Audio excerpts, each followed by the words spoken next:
Quick little disclaimer before this video starts. This game has a lot of camera shake in it. So if you're prone to motion sickness, don't worry, I am going to give some visual warnings when it's going to get especially bad, but just a heads up. With that being said though, sit back, relax, and enjoy the video. So, I've been playing through all the Call of Duty campaigns lately for reasons that may or may not pay off in the future, only time will tell. But after replaying Infinite Warfare's and Black Ops 2's campaigns, which are my two favorites in the entire series, I decided, you know what, I'm going to try Call of Duty Ghosts. While I've never been a huge fan of this game, I have some pretty distinct memories of playing the campaign. I remember enjoying a lot of the missions and having quite a bit of fun with them. However, when it came to the story, I couldn't remember a single thing about it. And after playing it again recently, let me tell you, this campaign's story is incredible. Lee dog shit. CoD Ghosts has the worst writing of any CoD campaign. And trust me, considering some of the more modern games, that's saying a lot. While Ghost Campaign is fun when you shut your brain off and just enjoy the mindless action of it, once you turn your brain on and focus on the story, it falls apart like just about anything in a Final Destination movie. So today, I want to discuss why CoD Ghosts Campaign is not just the worst campaign in terms of writing in the whole series, but also one of the most poorly written games I've ever played. Now, really quickly, a couple of things before we begin. First of all, I am only talking about the campaign in this video. I'm not touching multiplayer or Extinction. Secondly, I'm pretty much only going to focus on the story of the campaign here. I might occasionally bring up a part of the game in terms of gameplay, but only if it contributes to what I want to talk about considering the story in some way. And finally, I know there are a lot of people who like this game, and if you fall into that category, that's great. However, I'm taking an objective look at this game's story, so just know that my feelings towards this game have nothing to do with what I criticize in this video. I'm not just being a hater here. With all that being said though, let's begin. So Call of Duty Ghosts came out 12 years ago, Jesus Christ. So, before I tear this story apart, let's have ourselves a little refresher about the general concept of the game. CoD Ghost's story is basically split into two separate halves. The first half is about a stealth ops group called, well, the Ghosts. And let me tell ya, I love this concept. It's a really cool and creative idea for a Call of Duty campaign as opposed to the kinda overdone American or British military angle that they usually go for with these campaigns. However, this half is mostly for the general concept of the game as well as the gameplay. The other half is the more story-focused part, and this is where the game fails for me, and what I'm mostly going to be talking about in this video. Because this game also tries to be a family drama story as well. Now, I'm not saying that Call of Duty can't do drama or have emotional moments. There are plenty of dramatic character deaths throughout the entire series. What I am saying, though, is that in order to pull these moments off effectively, you need really strong writing. And does Call of Duty Ghosts have strong writing? Did you even look at the title of this video? But let's find out together, shall we? So we start off with narration from our main character's father, Elias. He's telling your character named Logan, which I actually had to look up since I couldn't remember it. I beat this campaign last week, by the way, and his brother named Hesh about the ghosts. He talks about them like they're legends, much to Hesh's annoyance? Skepticism? I really don't know. And this really happened. So the legend goes. Come on, Dad. You don't honestly believe that story's true? Yeah, I do. Alright, I'm gonna say this now because it will become an increasingly big problem if I don't. The acting in this game is not great, to say the least. However, I don't blame the actors one bit for this. Usually when it comes to bad acting, it's due to poor writing and or direction. And to give them credit, they do a fine job with what they're given. The only problem is that what they're given is a plate of steaming dog shit. Then the earth shakes as they start to walk home, and we get this line. No trimmer there. Those things used to freak the hell out of your mother.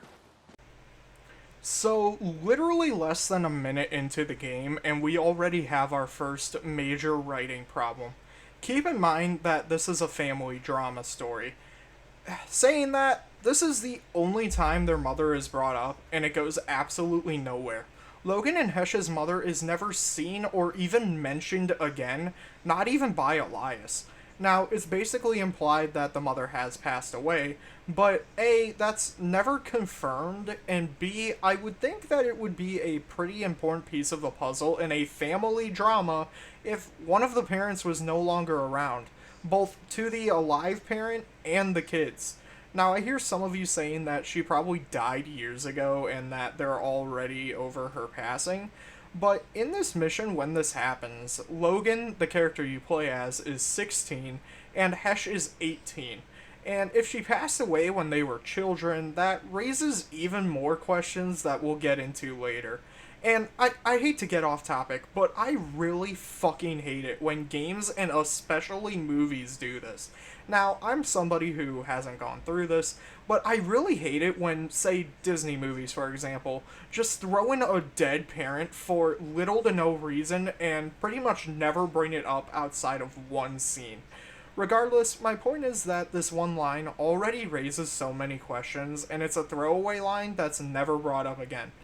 Anyways, a few literal seconds later, the area that you're in starts getting attacked by missiles, and Elias weirdly seems to be knowing exactly what's going on. So, wouldn't it raise some red flags if your father was talking about some military stuff, and then literally less than 15 minutes later, your city is under attack and your father knows exactly what's going on? Yeah, well, Hesh only questions it for about 5 seconds, and Logan doesn't question it at all. Can we get a couple dunce caps for these two? Which also reminds me, and this is also probably a good time to bring this up as well, your character does not speak once throughout this entire game.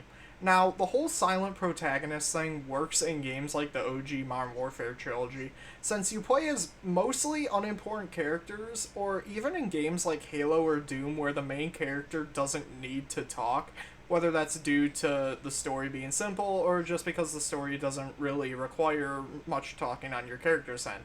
But this decision especially is really dumb for this kind of story. Having a family drama story and one of the three characters in that family just not talking whatsoever really leaves out a lot of potential for drama or any sort of emotion.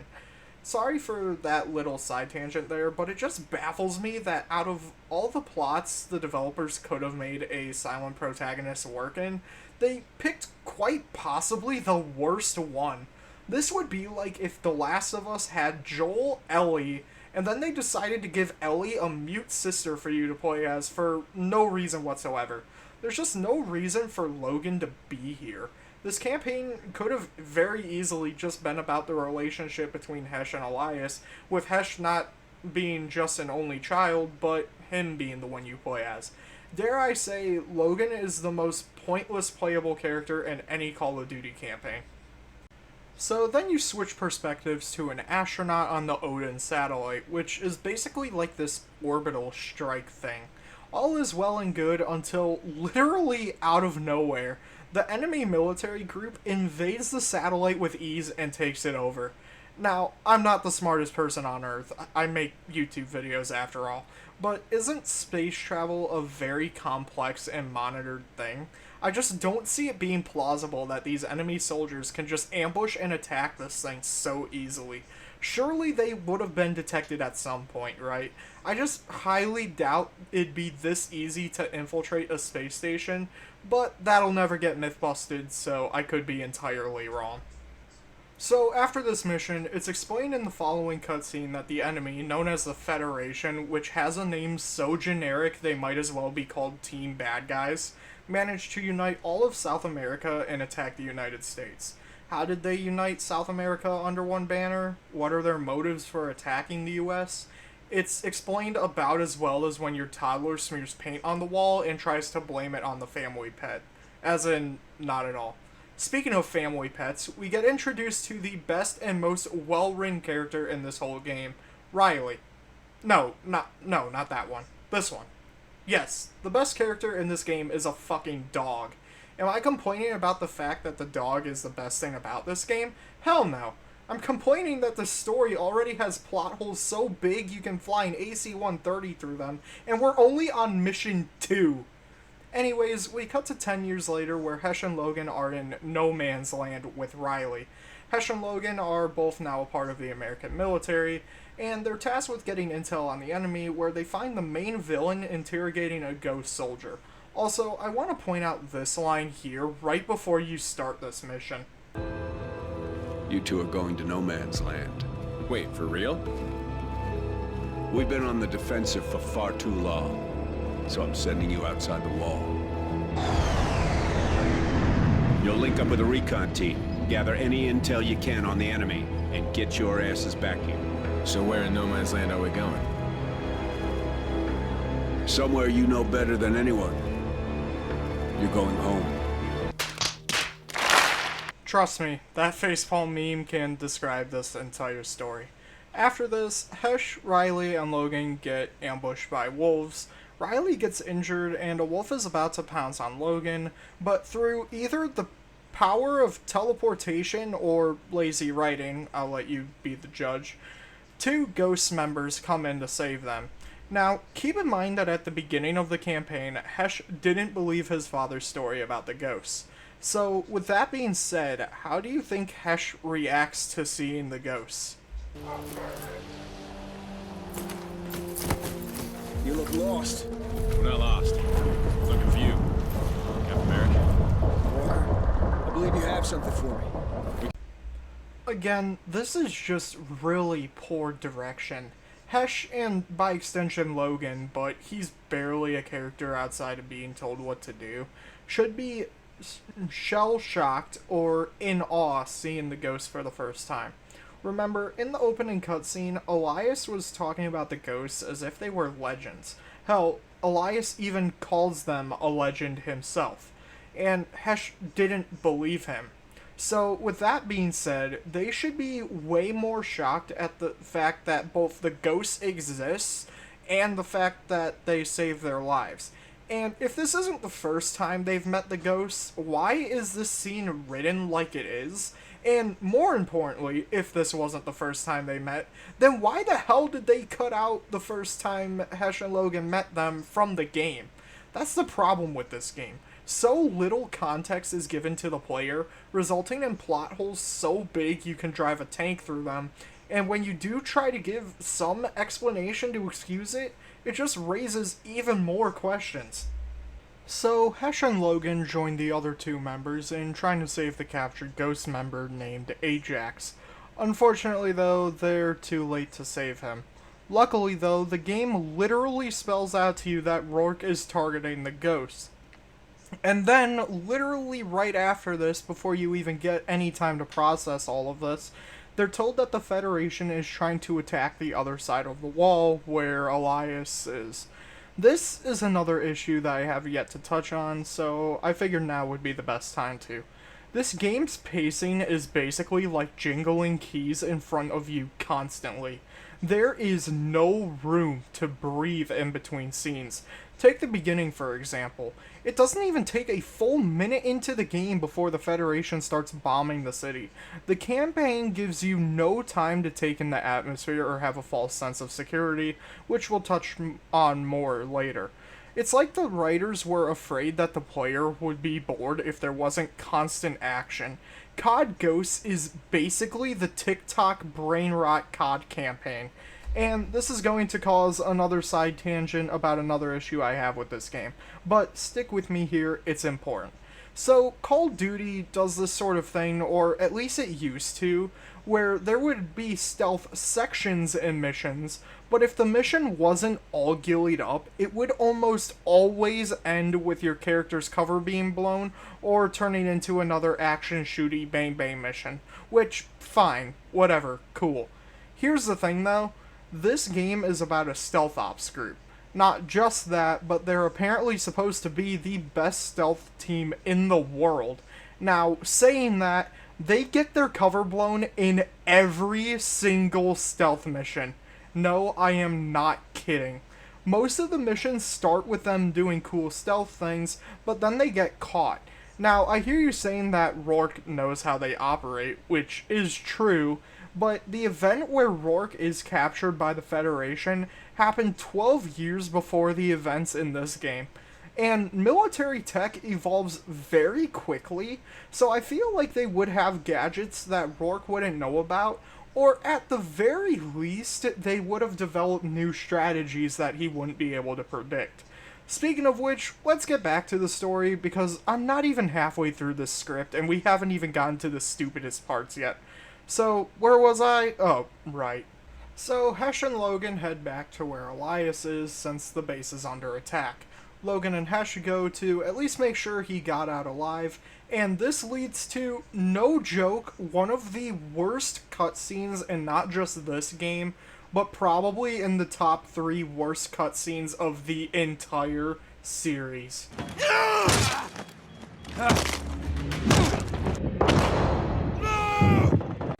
Yes, I am standing by that.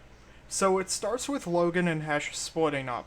Heading upstairs, you get ambushed by a Federation soldier that tries to stab Logan, nearly killing him. But Hesh pulls a Deus Ex Machina and comes out of nowhere to save Logan. Then, with comedic timing, the ghosts burst through the ceiling to save both of them, and then, well, just watch this cutscene for yourself. Hey, we're not going anywhere. Calm down, kid. Hey! We just saved your asses! Didn't need your help! The hell you didn't! Stow it! All of you! We have to go back. Our dad's down there, and we're not leaving without him. That's real admirable of you. But your father's not there anymore. Dad, this whole time you were one of them. You're a ghost. Try the Ghost. That's your commanding officer. You boys have no idea how hard this was for me. But once I make a choice, there's no turning back. You and your brother still have a lot to learn. But you passed all your tests. Welcome to the Ghosts. We're ready. We won't let you down. There's no way you ever could. I'm proud of you. Both of you. That's all well and good. But what the hell are we gonna do about Rourke? I have so much to say about this scene that I don't even know where to begin. Okay, first of all, how the hell did Hesh and Logan not already know this, or at the very least suspect this? They had to have known that their dad worked in the military, so did they just not know the extent of what he did? If so, why does Hesh treat him like he's rambling nonsense at the beginning of the game? And also, how did they not suspect anything when they found out that the Ghosts, a group that their dad talks about like legends, actually exists? Wouldn't they think Elias was hiding something from them? Secondly, how the hell did they not recognize their dad's voice through that mask? It's not like he has a voice modulator or is putting on an accent or anything. And let me tell you, a mask doesn't completely change your voice. In fact, I'm wearing a mask while reading this part of the script, and I'm sure you couldn't tell unless if I actually said something. Thirdly, this line here. You guys have no idea how hard this was for me. But once I make a choice, there's no turning back. Like, what choice? I genuinely feel like this is one of those lines that the writers thought would be cool or impactful, like that No Man's Land line, but it just ends up being confusing and cringeworthy. Fourthly, the line immediately after that. You and your brother still have a lot to learn, but you passed all your tests. So, wait. Was the test to see if Hesh and Logan would come to save their father? And if so, was the guy in the fire suit part of the test? Because if he was, then either Elias is secretly working alongside the Federation, which makes no fucking sense and isn't hinted towards at all, or, alternatively, he had one of his men dress in a fire suit, attack his own fucking son, and get shot and killed by his other son. Am I overthinking this? Yes, absolutely. But my point is that these lines make no fucking sense and just raise questions and cause confusion. Fifthly, yes, I am still going on about a 90-second cutscene. This is another example of how bad the pacing is. It only takes like 3 seconds for Hesh to process all this, and Maverick here takes the place of one of the writers and tells Elias to keep pushing the plot forward at breakneck speeds. So then we learn that the reason Rourke is targeting and killing ghosts is because, big shock, he was one of them. Even though his face is in the opening cutscene, so if you're even paying the slightest bit of attention, you already know this. We cut to a flashback mission where, 12 years ago, the ghosts are trying to kill a high-ranking military officer named... Genuinely, at this rate, do you even fucking care? 'Cause I don't. And here's the thing, Rourke had the potential to be a good villain, but it is so disappointing. Again, there is a cool idea with him where he originally works on your side. However, they could have written him one of two ways, and they try to weirdly do both. Here's what I mean. They could have either had him as kind of a selfish asshole at the start and have him mad at Elias for leaving him to save the others. That alone is enough motivation for a villain to work. Or alternatively, and what I'd consider the better option, have Rourke be a genuinely selfless guy, and he sacrifices himself to save the others. Then, the Federation capture, torture, and brainwash Rourke, and he turns on the ghosts. However, they try this weird combination where Rourke is both mad at Elias right off the bat for dropping him like Mini-Lad's view count, and they also claim that the Federation brainwashed him. Which, was that even necessary? If he's mad at Elias and the ghosts for, at least as he sees it, betraying him and leaving him to die, I don't think the Federation even needed to take the extra effort to torture him. Another thing about this mission specifically, and by extension others, but it's very clear in this one, is that unlike the game before it, Black Ops 2, CoD Ghosts campaign is insanely scripted. Take this part here where you need to destroy 2 missile launchers. You always take out the first one, but no matter how fast you are or what you do, you'll never be able to get to the second one before it launches its missile. Now, I get why this is the case since it's a flashback mission, but wouldn't it have been cool to have a secret ending where if you're skilled or quick enough to take out the second one, maybe an alternate version of the mission plays out and you get a secret ending? Now, I get that this wouldn't be the easiest thing to implement, but it would add some replayability to a campaign that desperately needs it.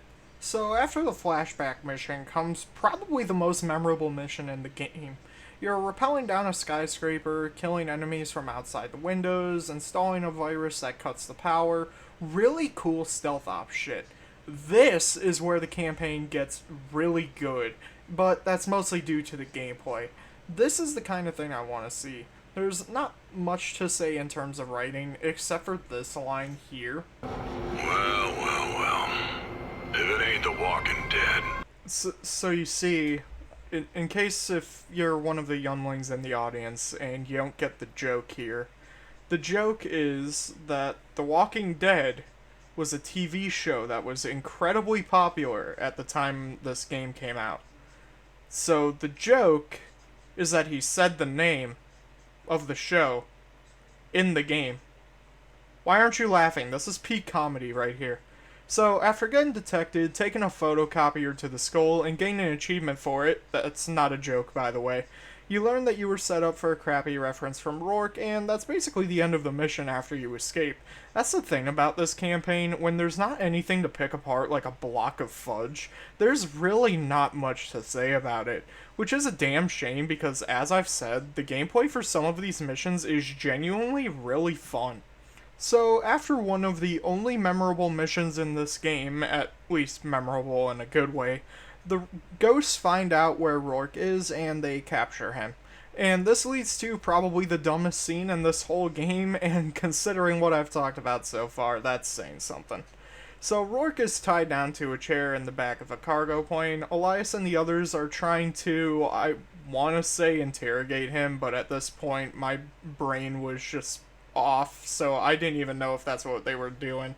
After Rourke makes the funniest facial expressions this side of LA Noire, Elias thinks it'd be a smart idea to tackle Rourke and threaten him at the back of an open cargo plane. Then, with once again comedic timing, the Federation swoops in and saves Rourke. The ghosts, on the other hand, get thrown out the plane and end up in the middle of the forest. Aside from the opening cutscene, though, there's nothing really wrong with this mission. And honestly, that's the case for the next, 3 or 4 missions. This part of the campaign is much more gameplay focused, which I really appreciate since these missions are pretty fun and memorable. Doing things like infiltrating and destroying an enemy oil rig, putting on enemy disguises and infiltrating a facility, a lot of infiltrating Federation facilities, and my personal favorite, a mission entirely underwater where you need to avoid motherfucking sharks. The only real problem I have with these missions is, once again, the ghosts always get detected or blow their own cover. Aside from that, though, it's a very nice break from the headache that this story has been so far. Usually, I'd complain about filler missions, but if any game actually needed missions where I could shut my brain off for a while and just have some fun, it'd definitely be this game. So, after about 2 hours of actually enjoying this campaign, we unfortunately get back to the story-focused parts of the campaign. Once again, watch how fast this scene goes by.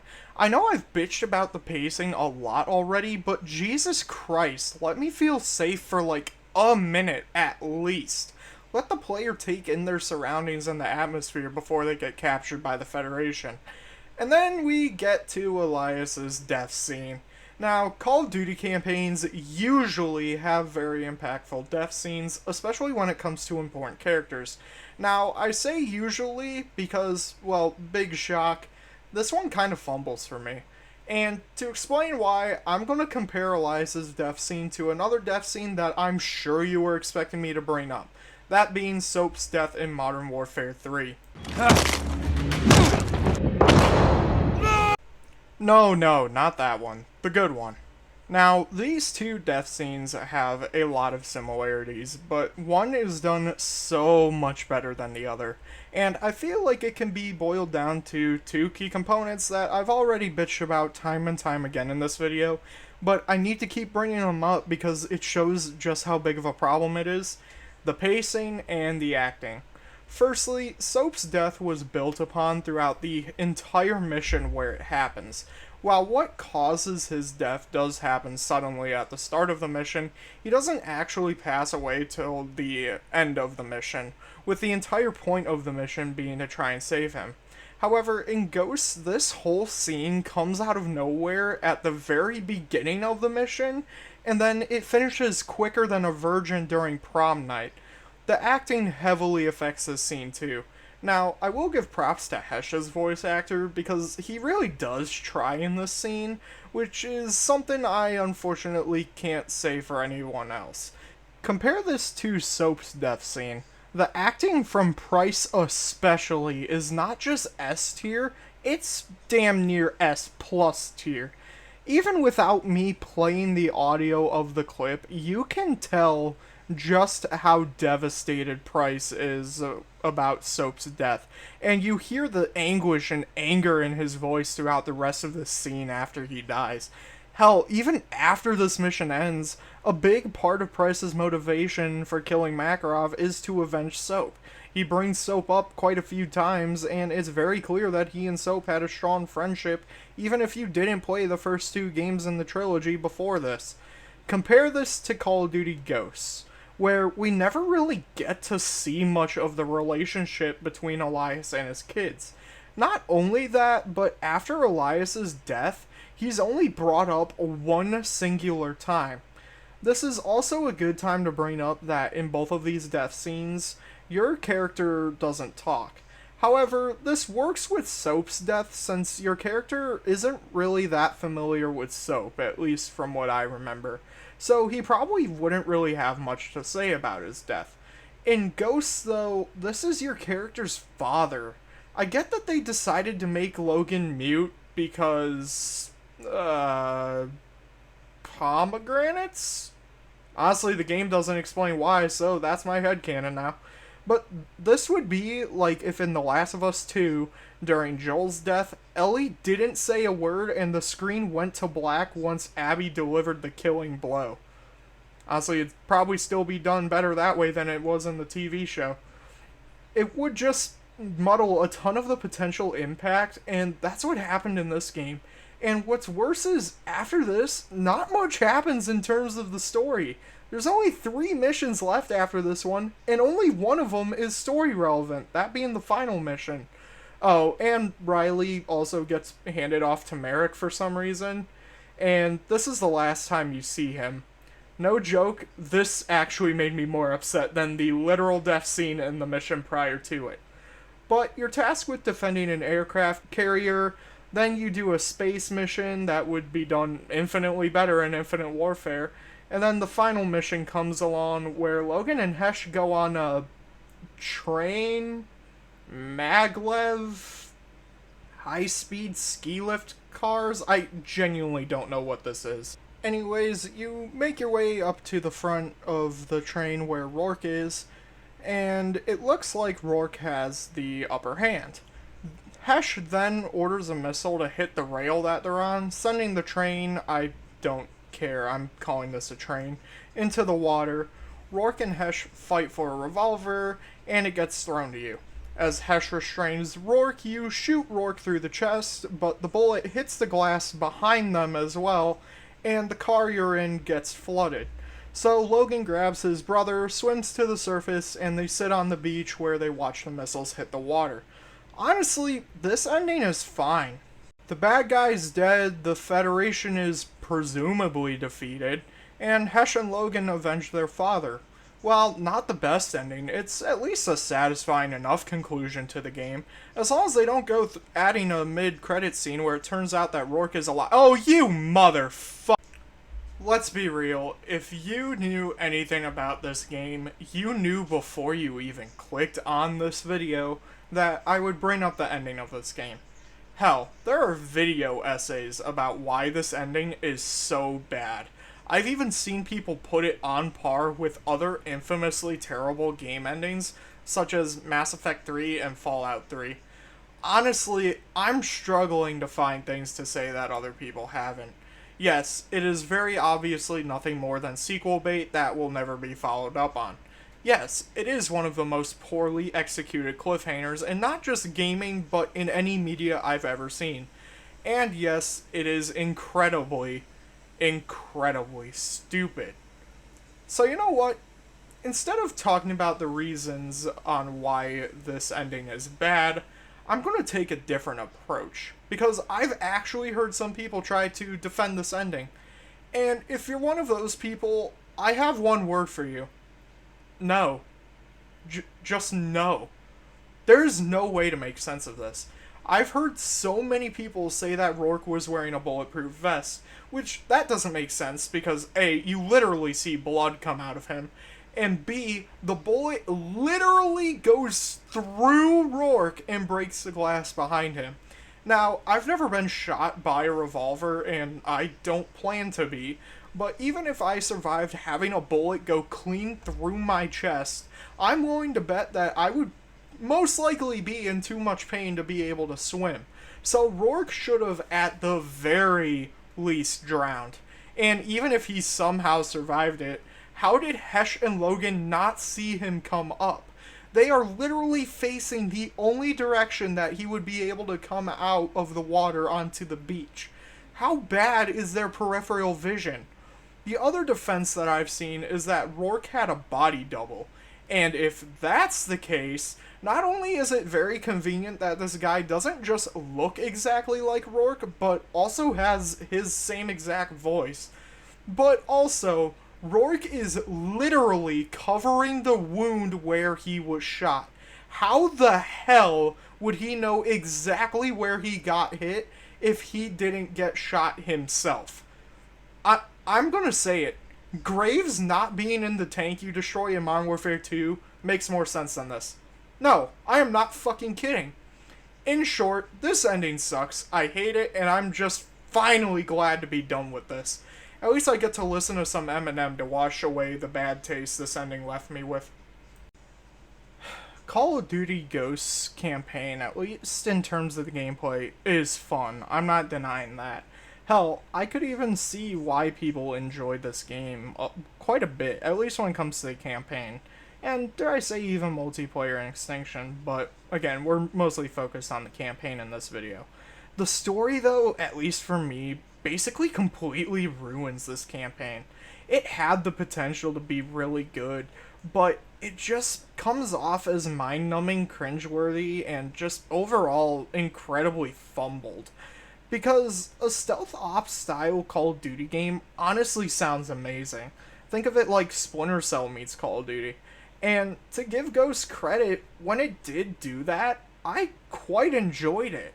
But it's tossed in with this very poorly written family drama bullshit that just takes me out of my immersion every time it comes back up.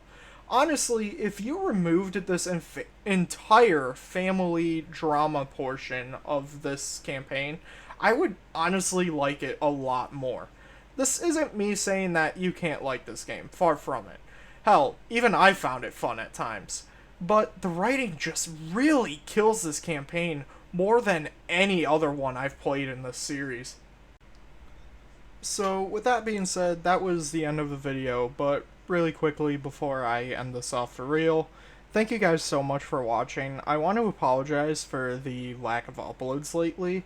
I've just been really busy behind the scenes with both other YouTube projects as well as mostly just personal stuff. So, thank you all so much for your patience. Hopefully this video was worth the wait.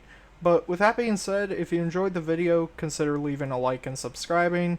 This was Mob Spider, and I'll see you all next time.